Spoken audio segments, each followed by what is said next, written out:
विद्यार्थी मित्रों, online classes में आप विद्यार्थी मित्रों का फिर से स्वागत है। आज हम 4th चैप्टर के भाषा ज्ञान को देख लेते हैं, जिसमें है भाषा ज्ञान में फर्स्ट क्वेश्चन समानार्थक शब्द लिखे। अभिमान, गर्व, नृत्य, नाच, वृक्ष, पेड़, विश्राम, आराम, सुंदर, मनमोहन, मोहक और भार, बोझ। उसके बाद दूसरा क्वेश्चन जो है वो है क्रिया शब्दों के नीचे रेखा खींचो। आप लोगों को अंडरलाइन द वर्ब्स में अंडरलाइन करनी है। जैसे एग्जांपल, डाल मोर के भार से झुक गई, तो झुक गई के नीचे क्या आई? अंडरलाइन। उसके बाद ख, चिड़िया अपने घोंसले में रहती थी के नीचे अंडरलाइन। ग, मैं सबसे सुंदर पक्षी माना जाता हूँ।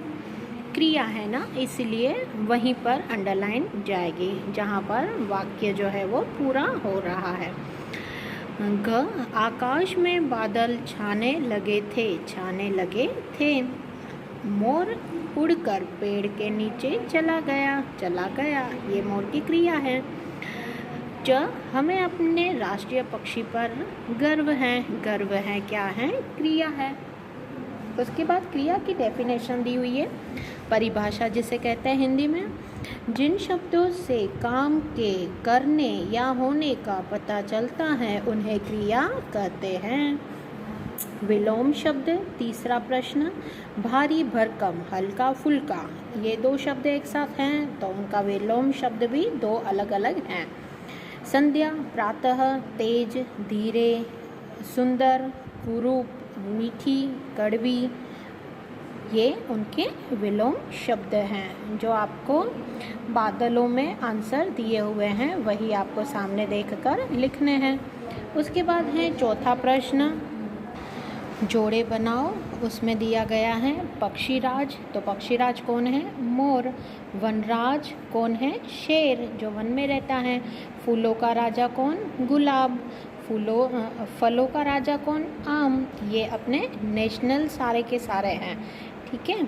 उसके बाद हैं स्त्रीलिंग शब्द लिखो। मोर, मोरनी, हिरन, हिरनी, शेर, शेरनी, बाघ, बाघिन, हाथी, हाथिन, हाथिनी, ठीक है।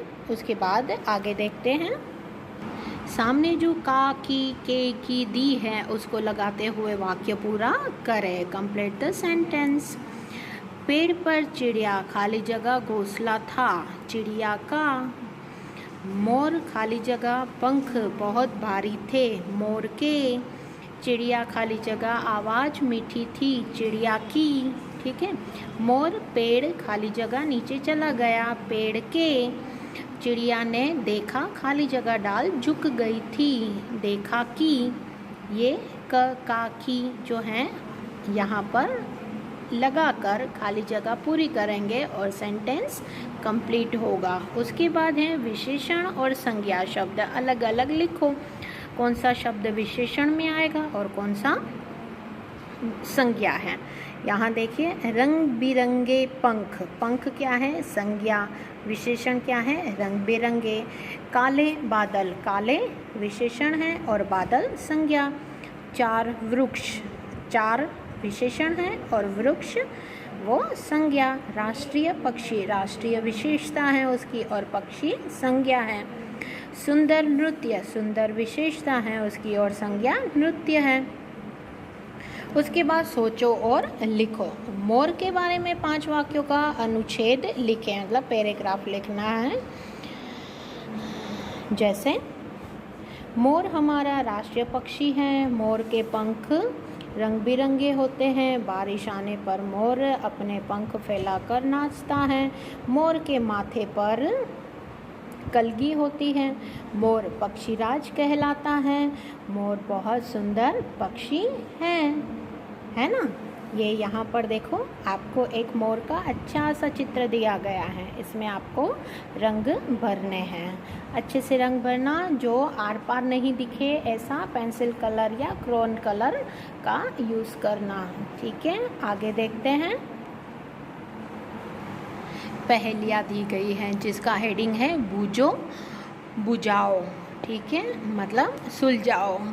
पहेलियाँ पढ़ो और इनके उत्तर एक दूसरे से पूछो। आप लोगों को एक दूसरे से पूछना है, पर मैं आपको बता रही हूँ। आप घर पे किसी को भी ये पंक्तियाँ जो हैं बोलकर पहेलियाँ सुलझा सकते हो।